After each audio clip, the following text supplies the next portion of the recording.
This is amazing. So somebody sent me the for sale ad for the car in the Auto Trader in 2006. They sent it to me in an email, and that's, I don't know, what more could you ask for?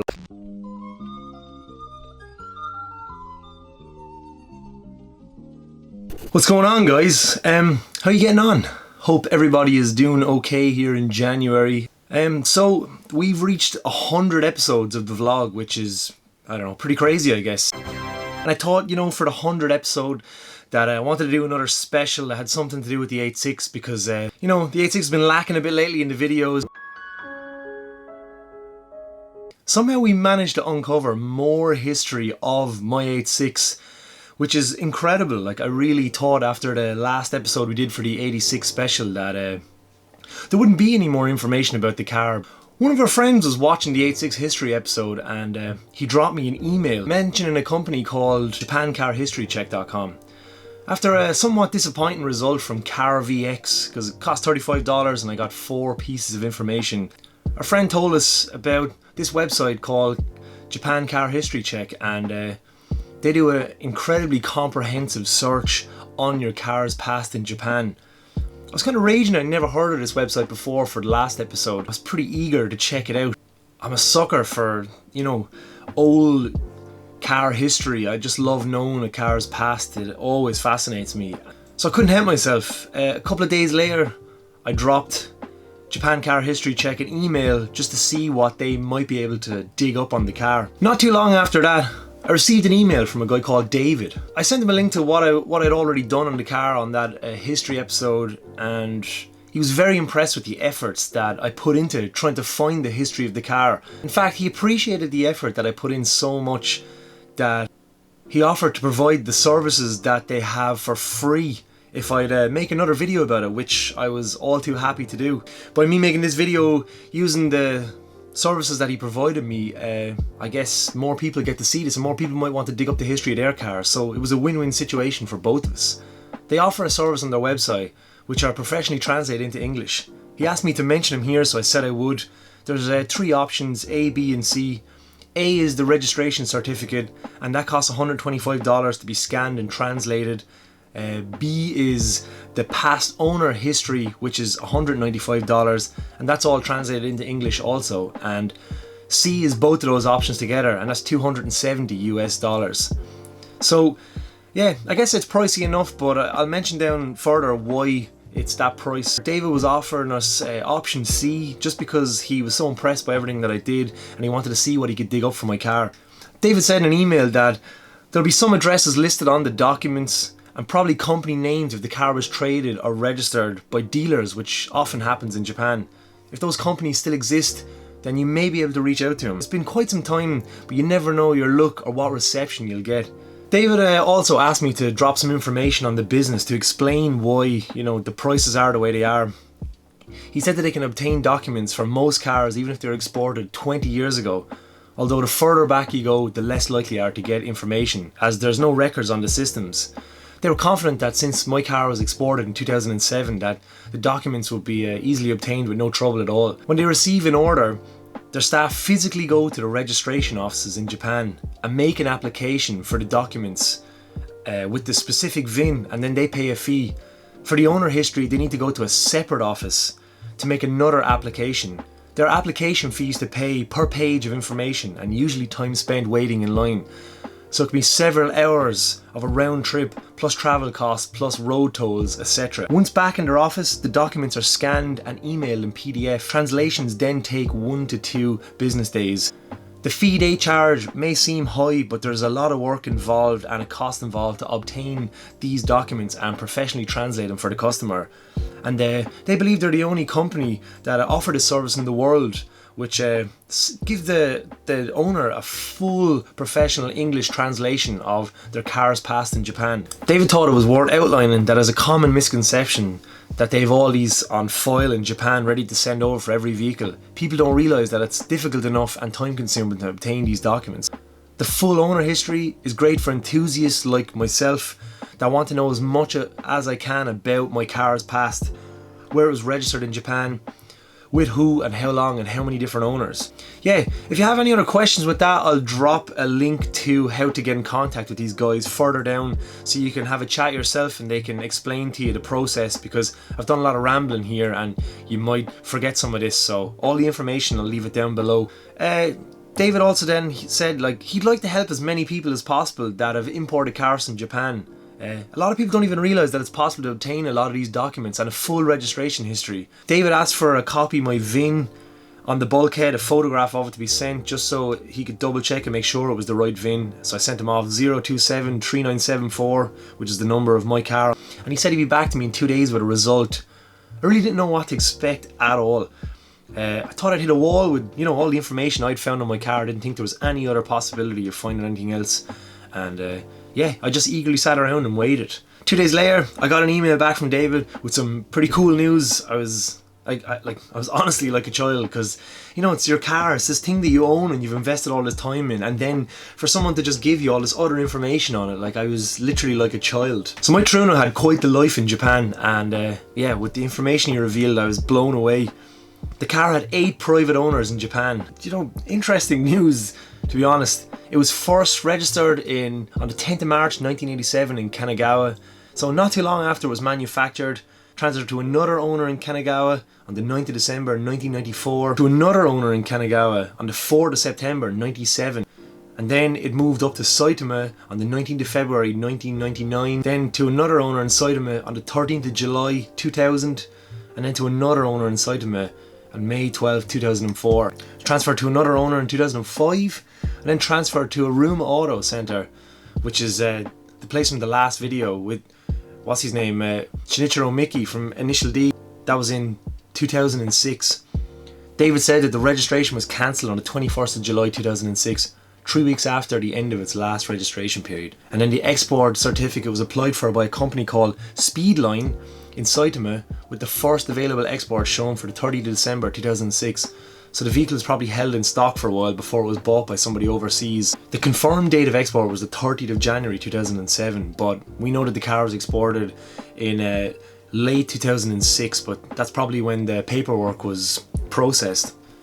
So cool. The car spent most of its life in Kanagawa and then worked its way up to Saitama, all kind of on the borders of just Tokyo itself. Registration dates and kilometer reading only started being recorded from Japan from 2004, so it's not possible to figure out any of the history from before then or damage or anything like that.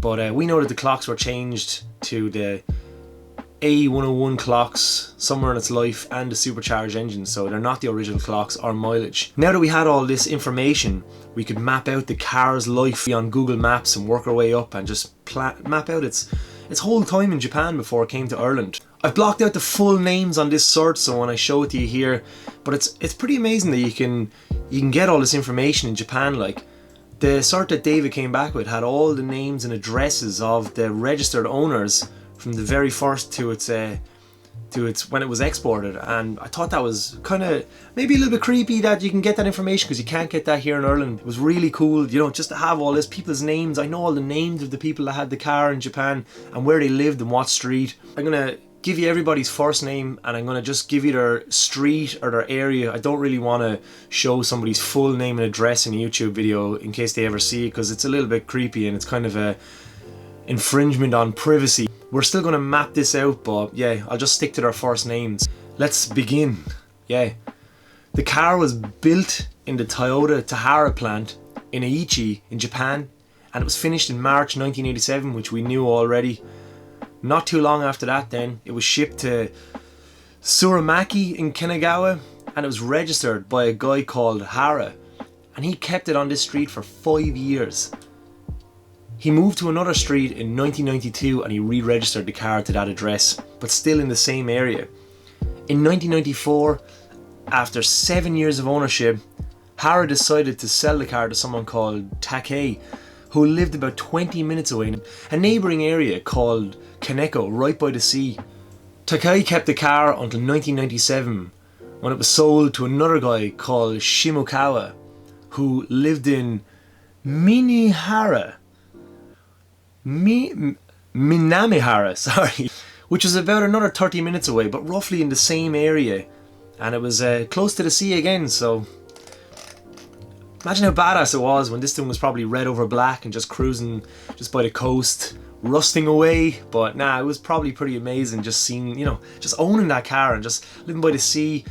Yeah, that sounds like a good time. Kanagawa is a massive AE86 hotspot in Japan, and it was back in the 80s, 90s and early millennium. Like, you've got shops like Run Free, Expert OZ, Good Line, Body Shop, G1, all these really famous shops and teams and stuff back in the day that I'm sure a lot of you know about. There's a lot of toge runs and stuff around the Hakone area, which is right by where a lot of these guys lived, which you can see here on Google Maps. And yeah, I'm pretty sure this car was definitely used for skidding up the mountains. I've watched a bunch of Hakone videos hoping that I'd see it pop up, but it was definitely a massive hotspot because all these towns were right at the foothills of Hakone and Mount Fuji and stuff. Ohiradai, I don't know how to say that, but many roads around the area like that, Toge and stuff in Hakone were serious hotspots back in the day, and a lot of these lads only lived about 15-20 minutes from those roads, so I'm confident that this car was used and crashed around the Hakone area on the Toges. I'm sure a lot of you know about Hakone and stuff from Initial D. After the car's life around Hakone and all of Kanagawa and stuff, the car was sold to someone in Saitama by the name of Doi to an area called Takano Daiminami. Yes, okay. Yeah, way up over the top of Tokyo, Saitama is another AE86 heavy spot. There's a lot of famous teams from there back in the day. Another hotspot for just car activity. And the shops up there like Wins Auto. The owner had the car for a year before selling it to someone by the name of Hashimoto in the Moriyama area, just at the foothills of the mountains close to Aruma. He kept the car for 4 years, and in 2004 he sells the car to someone called Furutani, who lived in Higashi... Oh man, these names are killing me. Who lived in a place called Higashimizu Hodai, which is a more built up area in Saitama. In a 05, the car changed hands again to a person called Hosagai. Hosagai lived in the city of Tokorozawa. This is the info I got on the car VX search we did last year. Interestingly enough, Hosagai appears to be a female, so it's pretty cool. In March 2006, the car ends up being purchased by Aruma Auto, which you've seen in the TV series, which we've posted in the 86 history special that we did. They are the last owners of the car in Japan. Since we put up that video at the time, we got the whole scene between Takumi and the mechanic from Aruma translated by one of our friends. I'll just dub the whole thing here for fun, just so you can re-watch it and figure out what they're saying in that clip. So here's some dodgy accent. This is just awesome. That's right, isn't it? Host. So right here, hey. So this one says supercharger. Ah, yes, it's 4AG. So this is 4AG, but originally used as a supercharger? Yes, that's right. This car originally came equipped with a natural... This came in an MR2 or? Yes, that's right. So you swap the engine from the original car, MR2, into AE86. It's the same engine, so it's an easy fit. So what is this? This is an intercooler. What does an intercooler do? Inside, it cools the air before it's mixed with the gasoline and combusts. Ah, I see. Compared to the original car, the engine room looks a bit different. Yes, that's right, a little different, hey? If we take a look here, this is a kind of a dead giveaway. This is cut. Unlike the factory offering, it can take in more air. Yeah, to cool the intercooler. Instead of using a more complicated system at regular speeds, the airflow cools it naturally. We added the scoop to improve the shape for better cooling efficiency by diverting the air to the intercooler. So it's best for the engine to have cooler air? Yeah, the cooler air is a horsepower increase. Easy power boost. Yeah, that's by cooling the engine. This car is available for 680,000 yens. Oh, and thank you for opening and closing the bonnet for us. Now you know. I was going to do a dodgy accent, but you probably would have hated me after a minute, so I just said I'd keep it pretty normal there. But it's kind of cool to have that whole conversation translated into English, so you kind of know what they're saying. And then that's where we can kind of date that clip then, because that clip then is pretty much right after they ended up with the car, not so long after. So we actually have a visual timestamp of the car on that TV show, and scheduled for export on the 21st of that month, not too long after the video was made that we just showed you. It was really cool going around the streets of Japan. I was kind of hoping maybe that I'd see the car just on a street, even though I know Google Maps was not around back then, especially Street View. I don't know what I was looking for. I just loved cruising the streets of where my 86 used to live. It was just, I don't know, you can call me sad or pathetic or whatever, but I just get a kind of a buzz out of that, you know. I was just driving around the streets aimlessly for ages, just looking at where that car used to live and what it used to get up to maybe. The documents were processed on the 6th of December, so it took some time. I'd say the car was already in Ireland, according to like some of the pictures and what our friends have said. So what's fascinating is the car was never exported by Power Vehicles like I assumed. Shout out to Andy for going looking for information for me and stuff, but I just assumed it was exported by them because of the U-part stuff we dug up the last time. The shop called Speedline helped Aruma Auto. They probably took the car off them and then deregistered, and then it was picked up then by High Octane Imports with the guy Chubby McCord in the north of Ireland, and it landed in Ireland then somewhere between September and November in 2006. You know, it usually takes 8 to 12 weeks for a car to come from Japan to Ireland. Chubby then sold it to Cyril, and then Cyril put it for sale in the local auto trader in 2006, this is amazing. So somebody sent me the for sale ad for the car in the auto trader in 2006. They sent it to me in an email, and that's, I don't know, what more could you ask for? Like, just see the grainy picture of it there. The ad says rear wheel drive, cage, 200 horsepower, Cusco diff. In the picture he stuck his own license plates on it. The car was still not actually legally registered at this point. It's kind of funny to note that. It has the 16-inch wheels, which he took in that photo he showed me where he has his thumb covering the image, and those wheels appear to be on the car then at Aruma Auto as well. You can kind of make out kind of a weird grey wheel.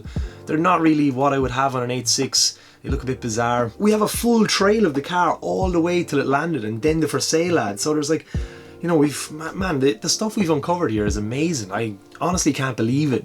Even the for sale ad in an Irish auto trader in 2006, I can't believe somebody found that. That's just so cool. Check the small ad next to it, referencing another 86, and it says rebuilt pockets. I fucking could not stop laughing at that. It's amazing. I mean, the 86 pockets have become such a joke with all of us or whatever, but that's part of the Irish 86 lingo for as long as I can remember. So it's great to see it in print in 2006. Someone rebuilt the pockets on that other 86 that was for sale. So she had the good pockets, lad. Those pics of the car for sale at U-Parts were in fact from 2004.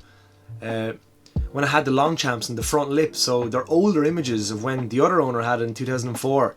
Someone checked the metadata on that U-Parts website, and it says it was last updated in 2004, so shout out to whoever did that. That places those photos in 2004, which is pretty cool.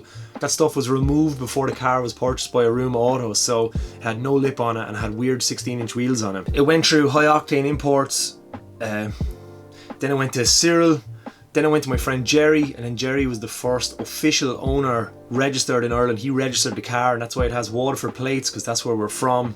Jerry had it for, I think it was a year, maybe a year and a half. And then Jerry was living with Dan. They lived together up in Dublin. So then Jerry sold the car to Dan, and then Dan actually sent me a bunch of pictures out of nowhere from back when they were all hanging out together, and it has the whole crew. These pictures are off an old disposable camera. They're all green and grainy, but some of these photos were taken by a girl called Burl Hennessy, who used to hang around with all the lads back in the day, and she got some photos of Dan, and you can see Brian, who loves cleaning with a fresh face, and Squell, who ruined my life and got me into all this stuff. They're all at a track day at Mondello.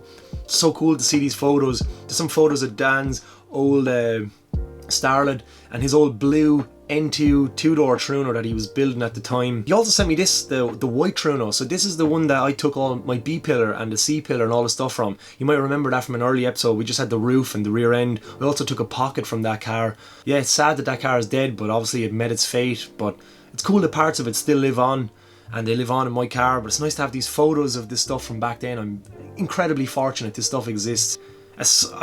I'm so thankful to the lads that they rooted out all these photos of the car. We have just this perfect, like, all the information of where it lived in Japan and stuff. Now we can kind of map out where it was, and then when it came over here, then we've got the for sale ad, we've got all the kind of photos leading up to it eventually ending up in my hands. He took the car off the road to repaint it, sanded it down, then he left it in the garden and it just got ignored. Then it got a bit tatty, and then we offered to buy the car off Dan, and then, I mean, everything from here on in is heavily documented, so it's so cool to have all these photos from the car's past. But I mean, we've been thoroughly documenting the whole process for the last 3 years, as you are aware by watching these videos. So cool. I mean, since we started pulling this car apart, all the information and old photos and history and stuff that we've dug up, I can't believe how much stuff we've pulled up on this car, like between like what month it was made, which led us to figure out how many 86's were made. The fact that Dougie's 86 and mine were made in the same day in the same factory. We figured out what factory it was made in.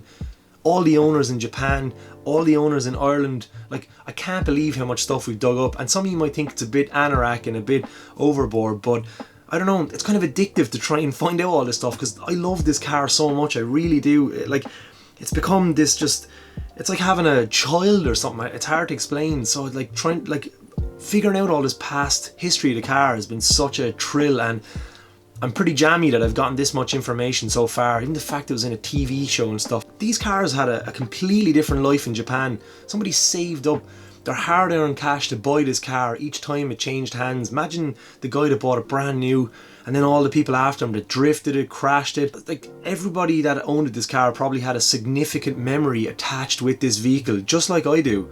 And it's so cool that we were able to map out its past. Like, it just fascinates me. The car had this whole other life in Japan, and then it just ends up on the other side of the world making other memories, and it's still alive. Like, I mean, it's crazy. Like, changed hands 8 times in Japan, and it's changed hands 3 or 4 times here in Ireland. How many stories this like inanimate shaped piece of metal has created and had, and all the memories it's brought for me and the friends and the connections. It's just nuts that this like triangularly shaped wedge has brought so much to me and other people over the years, and it's incredible. I mean, we've gone far enough with the history now. I don't really want to go any further. I don't really need to know any further or any more stuff. Like, I never thought in a million years I'd end up with an 86, let alone all this history that we've uncovered. What I hope out of all of this and whatever is, it would be so cool. The icing on the cake for me would be for one of the original owners someday to come across these videos, come across the photos, and come across like maybe this episode or something and go, wow, I used to own that car, and I cannot believe it's in Ireland on the other side of the world, on this rock in the Atlantic Ocean, and it's been given another chance, and it's been, you know, pulled out of a bush and restored, and look at all the stuff that's grown from it. I'd love to meet somebody that owned the car many years ago, and just meet him somewhere in Japan, maybe have a beer and not even know what to say to him. It would just be so cool to make that connection with somebody in Kanagawa or Saitama and just go, hey, check it out, like, this car, you know, has had a pretty cool life, and it's going to live on for another while, and that would be so cool. That would be the icing on the cake. I don't really need any more than that. Either way, look, I really hope you enjoyed this episode. I had a lot of fun making it and digging up this information. It was such a thrill. I absolutely love Japanese car culture, and I love being a bit of a car archaeologist and, you know, digging out all this past and stuff. I love it so much. I get such a hit out of it, and it's fascinating to just uncover a car's history, because, you know, it's something that I always think about. I hope you enjoyed this one as much as I did, and I can't thank David enough from Japan Car History for hooking me up with all this information and stuff. I'll leave all the relevant links below where you can check him out, drop him an email, and, you know, see if you want to go down the rabbit hole like I did and uncover your car's history, because yeah, I got a nice little dopamine hit off this, and I hope you just enjoyed all of this stuff. The 100th episode, which is pretty badass, and yeah, I saved this for this episode because I thought it would be special. Thanks again, lads, for watching as always, and take care of yourselves, and I'll chat to you soon. Goodbye. See you.